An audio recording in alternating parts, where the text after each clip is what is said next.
For students in St. Johns County, the school district plans to begin online learning Monday. Parents, you should have already received instructions from your child's teacher and school, but you may still have some questions. Joining me now on the phone is the Deputy Superintendent for Academic and Student Services for St. Johns County, Dr. Brennan Asplen. Thank you for joining us this morning, Doctor. Do appreciate it. So I know this starts on Monday. How will online learning work then for students in the district? First of all, our teachers and our principals and staff have been working very, very hard over the past week or so to transition into this remote learning situation.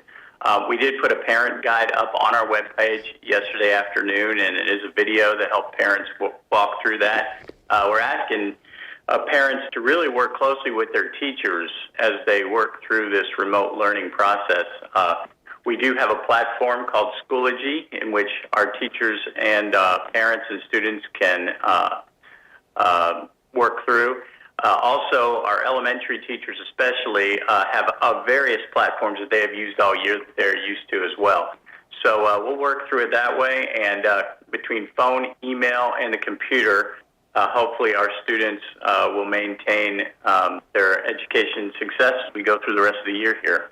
So this won't be an issue then for parents having their students log on, for example, to the home page and access the online learning that way. What you're suggesting then is that it will be the individual schools where maybe they should go to the individual schools' home pages, and that's how they can get more information in terms of the direct learning?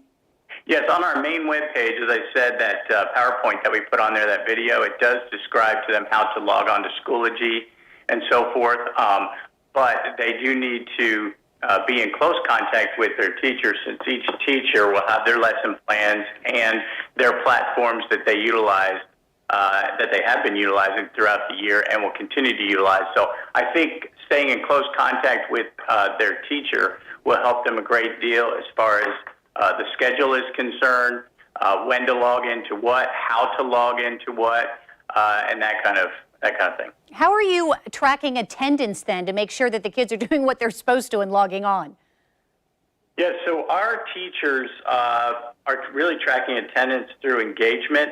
They'll track engagement through student participation on their online activities, completion of assignments and assessments online, and participation in conferences. Can I ask, Doctor, and because I know that this is an issue not just in St. Johns County, but I'm sure a question that many probably are asking throughout Northeast Florida in terms of schools.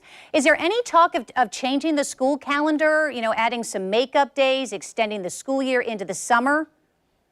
At this point in time, we have been and are continuing to follow the guidance, from the CDC and our Florida Department of Education in conjunction with our other districts in Florida as well, to see if anything comes of that as we move forward. So at this point then, no discussion of that, just honestly probably because we really don't know when the kids are going to be able to be back in school. That's correct. As of now, our date is April 15th, and we'll see, or April 16th, I'm sorry, and we'll see if that does extend at some point, but at this point, our date is April 16th. For students maybe who are in high school as an example, is there any discussion about whether or not perhaps their grades for this semester should be a pass-fail as opposed to a letter grade, or are you sticking to letter grades?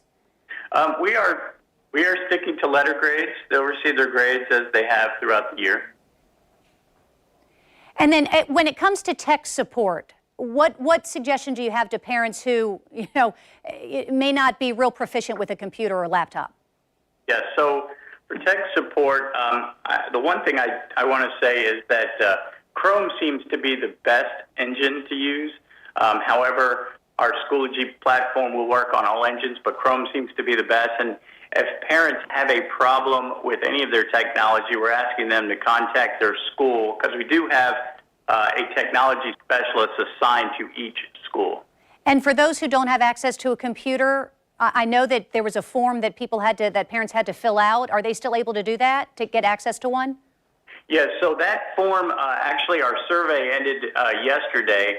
However, we are talking about possibly open up another round. But right now we received, I want to say 4,100 families who had asked for a computer from that survey that we did earlier this week. either a laptop or a hotspot for internet access. And so right now we're going through those requests, analyzing them carefully, and then the schools will actually coordinate the pickup times and locations for the computers. Perfect. Dr. Brennan Asplen, Deputy Superintendent for Academic and Student Services for the St. Johns County School District, thank you for joining us this morning. Yes, ma'am. Thank you. And we want to remind St. Johns County parents that the district does offer a breakfast and lunch service for pickup since the kids are out of school. You can find a list of the schools on the district's website. We'll put that link along with this interview on newsforjax.com later this morning.